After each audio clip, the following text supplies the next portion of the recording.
Hello, in this video we're going to discuss electronic configurations of elements that helps to arrange elements in the periodic table. So this is a periodic table.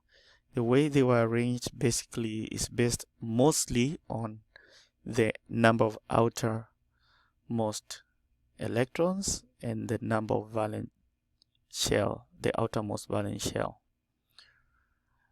Okay, so you will see that we have different arrangements. We have the S block, the first and group period, this group right here, and these are alkali metals. This is alkali metals, group 1 elements, and then alkali earth metals, group 2. So that's main group 1, main group 2. In between here is the D block. All these will have the outermost orbital as the D orbital. And then the green ones, those are the P block elements. Then the rows are determined by the number of outermost shell. Like the second row has the electronic configuration has an outer second shell, and so on. When I talk of shell, I'm describing these levels outside the nucleus of an atom. You know, the nucleus is made of protons and neutrons, okay, and then the electrons are surrounding it. The electrons are surrounding the nucleus. So this is the first shell, that's the second shell. Usually we fill up from the first shell going outwards. All right, these blocks down here are called the F block, and the D block, of course, those are transition metal elements. For organic chemistry, we usually just care about the S and P block. Okay, there are sets of rules that are used to describe electron arrangement in orbitals. Right, so we have the S orbital, we have the P, we have the D, then we have the F. The S orbital carries a maximum of 2 electrons. Okay, so probably 1, 2. The P orbital is divided further into 3. There are 3 types of P's. There's PX, PY, PZ. Okay, and those ones will have a maximum of 6. The D is divided into 5 types. 1, 2, 3, 4, 5. So you have 10 electrons maximum in the D.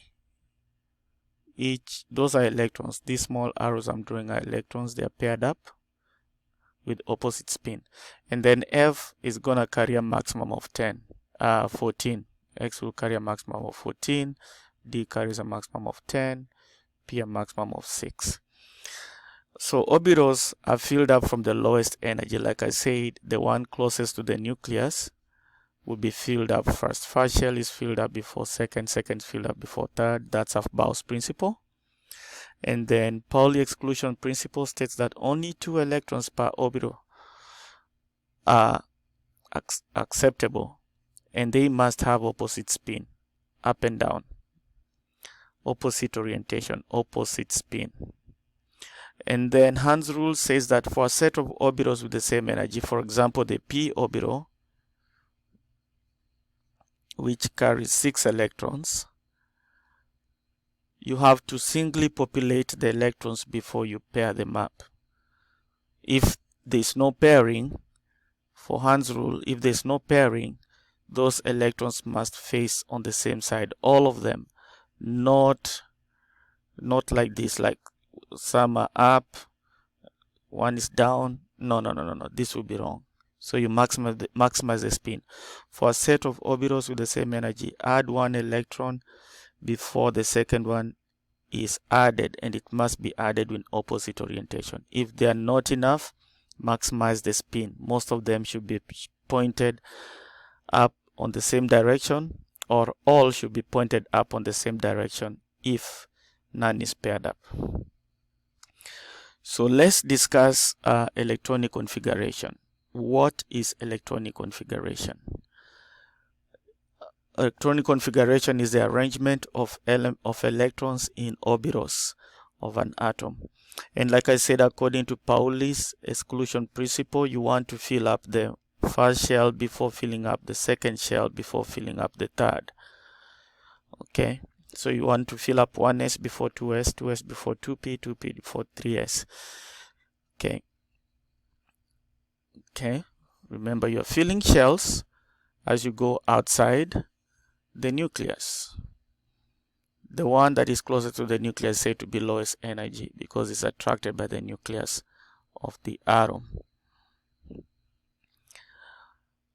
For sodium, what is the electron arrangement in sodium? Sodium has atomic number 11. Atomic number is the smallest number in the box in the periodic table, could be up or down in the box. So those are 11 protons. Atomic number is the number of protons. And if it's a neutral atom, the number of protons must be equal to the number of electrons. Okay, so how do we spread the 11 electrons? Follow this chart here that I would strongly recommend you memorize it. So for neutral sodium atom, not charged, we'll fill up the 1s first before we fill up the 2s. Remember the s carries a maximum of 2. We have accounted for 4, we need to go to 11. Then we go to 2p. So I'm simply following this arrow. 2s, tail of the arrow, 2p, then 3s.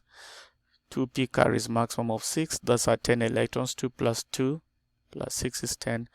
Then we go to 3s. That will be the complete electronic configuration. The noble gas electronic configuration for sodium will be a shorthand of the fully filled shells. These two shells are fully filled. The 3s is not fully filled. Of course, the s is missing one electron. So we call these core orbitals. Those are core orbitals.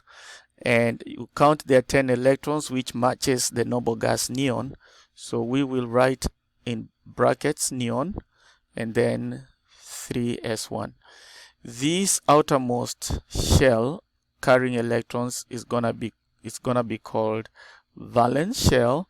The valence shell carries the remaining of valence electrons. These are the electrons that take part in reaction.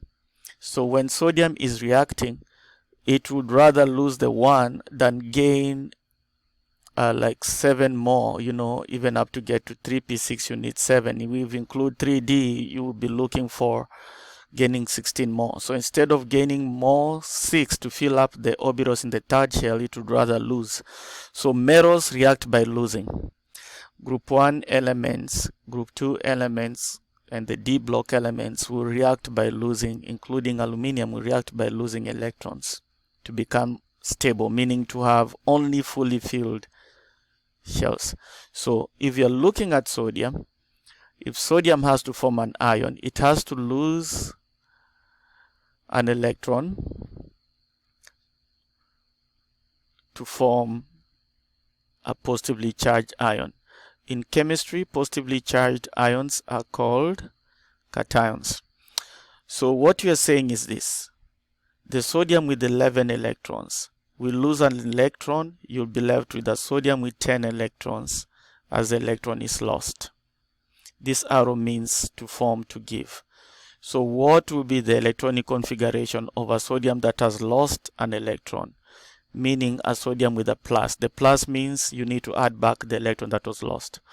Since the Na plus cation has 10 electrons, then I would easily say that the complete electronic configuration will be 1s2, 2s2, 2p6.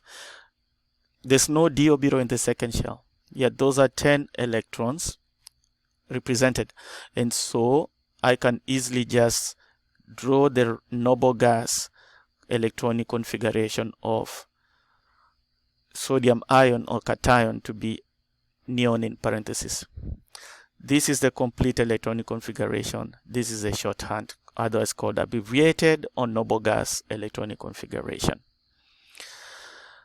All right, so let's do another one. Carbon has atomic number 6. Go to the periodic table, you'll see that carbon has atomic number 6. So the electrons in the atom of the carbon outside the nucleus will be arranged in this way. So we'll go 1s2, we'll go 2s2, then 2p2. That accounts for the 6. 2 plus 2 plus 2 is 6. Now you notice that the 2p is not filled up. The p orbital is filled up by 6 electrons. The noble gas of electronic configuration of carbon that is neutral with no charge, the noble gas electronic configuration of carbon will include a helium.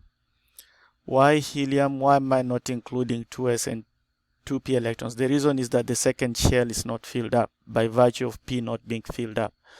So the second shell electrons will just be included like that, and that tells me that I have 4 valence electrons. What this tells me is that carbon can lose 4 electrons to have fully filled orbitals left, being more stable, or might react by gaining 4 more. In most cases, carbon reacts by gaining or making 4 bonds or gaining 4 more, not losing.